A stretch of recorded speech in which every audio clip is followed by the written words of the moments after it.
A graça do nosso Senhor Jesus Cristo, o amor de Deus e a companhia do Espírito Santo estejam conosco enquanto queremos meditar na Santa Palavra de Deus. Amém. Quais têm sido as prioridades de vocês? Quando crianças, priorizamos brincadeiras, diversão. Não temos muitas preocupações, ou nenhuma, Poderíamos dizer nenhuma preocupação quando crianças. Não temos compromissos, não temos grandes responsabilidades. Quando jovens surgem as primeiras responsabilidades, os primeiros compromissos, e com isso também surgem as nossas prioridades. Estudos, a formação, colocar-se no mercado de trabalho, a formação de uma família e, claro, sem esquecer da diversão, da amizade nesta fase da juventude. Quando, enfim, nós formamos nossa própria família, as responsabilidades e os compromissos aumentam. Já não é mais um, mas agora são dois, e com isso, claro que a responsabilidade aumenta. Em seguida vem os filhos e, com isso, as responsabilidades aumentam ainda mais. Trabalhamos duro, nos dedicamos para dar o máximo de conforto e de dignidade para a nossa família. Tudo isso são prioridades em nossa vida. E com isso, nós nos ocupamos e nós nos comprometemos. Quando depois os filhos crescem, eles conquistam sua independência, parece que então as prioridades mudam novamente. Passamos novamente a nos preocupar um pouco mais com nós mesmos. Nos voltamos novamente às nossas próprias necessidades. Mas com o passar do tempo, no avançar da idade, muitas vezes a prioridade acaba girando em torno do cuidado da saúde. E assim nós nascemos, assim nós crescemos, nós vivemos, até deixarmos esse mundo. Temos prioridades, temos compromissos, temos ocupações que tomam boa parte do nosso tempo. Quais têm sido as prioridades de vocês? Deus tem feito parte dessas prioridades? Em meio ao corre-corre do dia a dia, em meio aos compromissos, em meio às responsabilidades, vocês têm priorizado o momento de descanso aos pés do Salvador Jesus? No Evangelho de hoje nós temos o exemplo das irmãs Maria e Marta, que certa vez receberam uma visita muito ilustre, ninguém mais, ninguém menos do que o próprio Filho de Deus, Jesus Cristo. E diante desse acontecimento, ambas definiram prioridades. Uma achou que a prioridade seria ser hospitaleira, servir bem aquela visita, receber aquela visita da melhor forma possível. Já a outra entendeu que a prioridade era aproveitar aquele momento, aquela oportunidade e simplesmente sentar-se aos pés de Jesus e ouvir os seus ensinamentos. Qual destas irmãs escolheu a melhor parte? Nós ouvimos a resposta antes, Jesus nos dá essa resposta. Quando nós recebemos uma visita especial, a gente faz tudo o possível para acolher essa visita da melhor forma possível. E antes mesmo que a visita chegue, a gente costuma limpar a casa, organizar tudo, fazemos compras, planejamos um cardápio para preparar a melhor refeição para aquela visita. E obviamente isso envolve tempo, compromisso. A prioridade se torna receber da melhor forma possível aquela visita. Mas agora, quando a visita é inesperada, quando a visita chega sem avisar, o que fazer? Quem já passou por isso?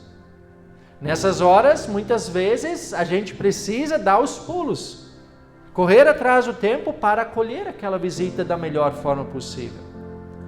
E foi isso que aconteceu com as irmãs Maria e Marta, na pequena aldeia de Betânia. Maria e Marta eram irmãs de Lázaro, aquele que mais tarde Jesus viria a ressuscitar. E essa família recebeu a visita de Jesus. E ao que parece, não foi uma visita marcada. Foi uma visita surpresa, foi inesperada. O texto nos diz que Jesus entrou na aldeia e Marta o hospedou em sua casa. Não houve tempo para preparar algo. Não houve tempo para planejar algo para receber aquela visita. Simplesmente eles chegaram e foi necessário correr atrás do tempo para acolher bem aquela visita. Preparar uma boa refeição para que todos pudessem se alimentar. E é importante também observar que Jesus não estava sozinho, porque ele costumava viajar com os seus discípulos. Os discípulos eram 12, mas além dos discípulos, outras pessoas costumavam acompanhar o grupo. Nós podemos tranquilamente dizer que junto de Jesus estavam entre 15 a 20 pessoas. Não era pouca gente. A hospitalidade era muito valorizada entre os judeus e por isso Marta não mediu esforços para proporcionar a melhor acolhida para aqueles visitantes. A visita tinha acabado de chegar e Marta começou a correria, para lá, para cá, fazendo todo o possível para acolhê-los, para preparar uma boa refeição, porque com certeza, como eles tinham vindo de viagem, eles viajavam a pé, não tinha Uber, não tinha ônibus, não tinha nada disso, viajavam a pé. Certamente todos estavam com fome. E Marta faz todo o possível para preparar uma refeição para eles. Já sua irmã Maria, em vez de ajudá-la no serviço, ela optou por sentar-se aos pés de Jesus e ouvir o seu ensino. Agora eu pergunto para vocês, se imaginem no lugar de Marta. Imaginem vocês recebendo uma visita inesperada. E de repente, só uma pessoa, sei lá, só o homem ou só a mulher, só um tem que fazer todo o serviço, enquanto os demais integrantes da família, o marido, os filhos vão dar atenção para a visita, conversar com a visita. É claro que isso é importante, acolher, conversar, dar atenção quando a visita chega. Mas agora, se uma pessoa precisa, por exemplo, preparar sozinha um almoço para várias pessoas, é complicado. Uma hora a pessoa cansa e vai ficar revoltada, aborrecida. Quem sabe poderíamos até envolver a visita na preparação da refeição. Eu me lembro que lá na casa dos meus pais já aconteceu algumas vezes.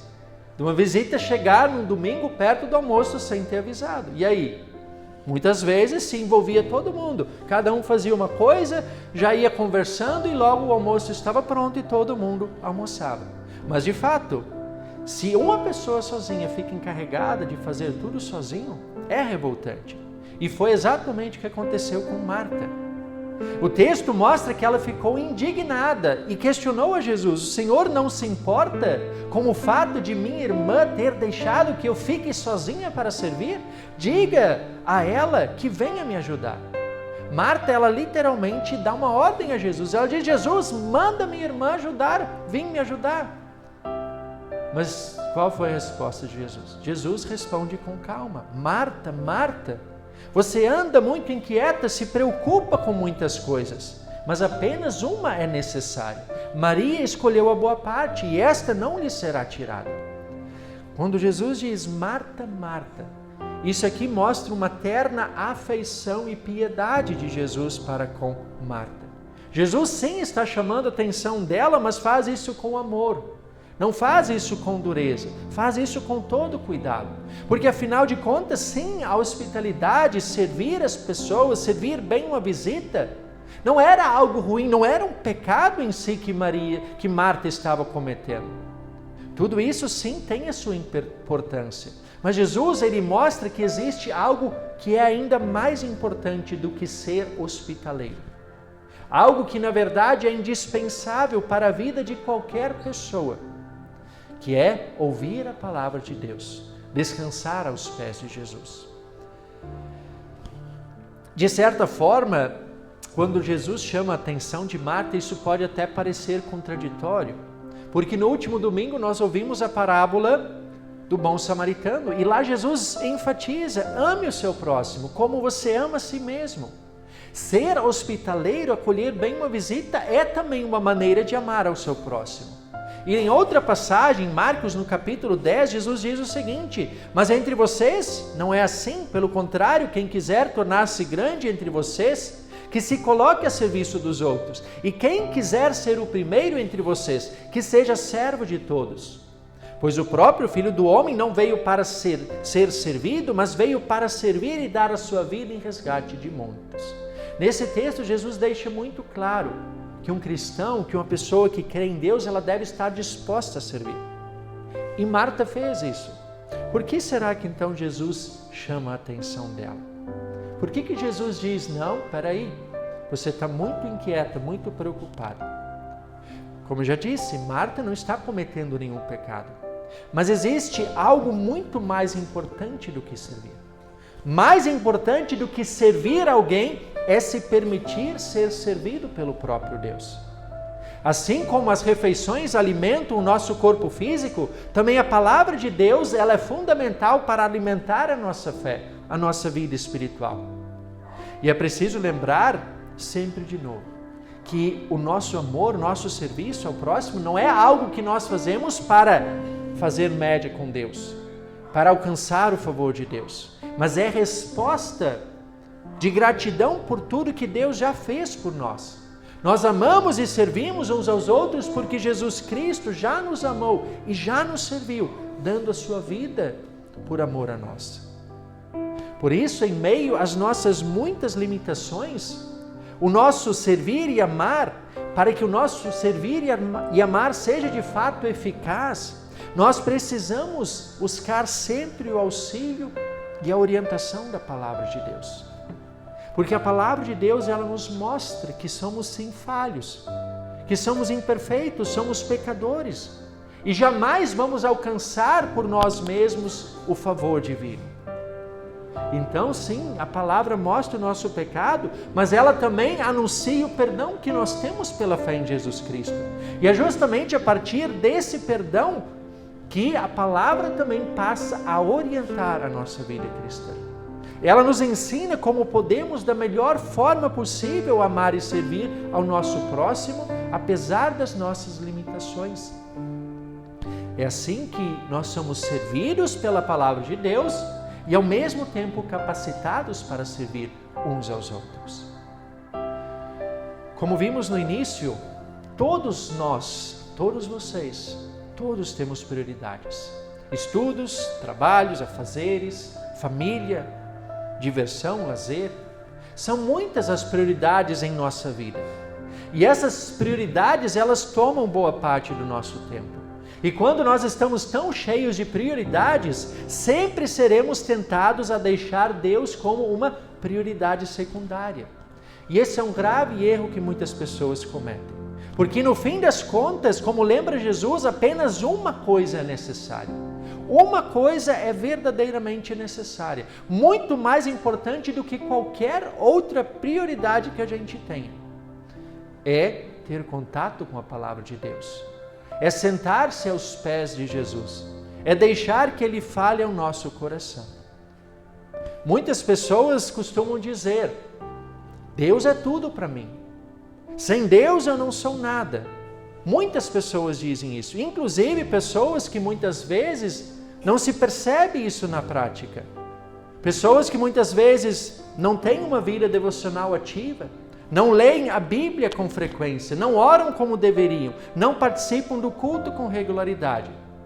E aí eu fico pensando como Deus pode ser a prioridade, pode ser tudo na vida de alguém que não prioriza essas coisas básicas que são essenciais para uma vida espiritual saudável.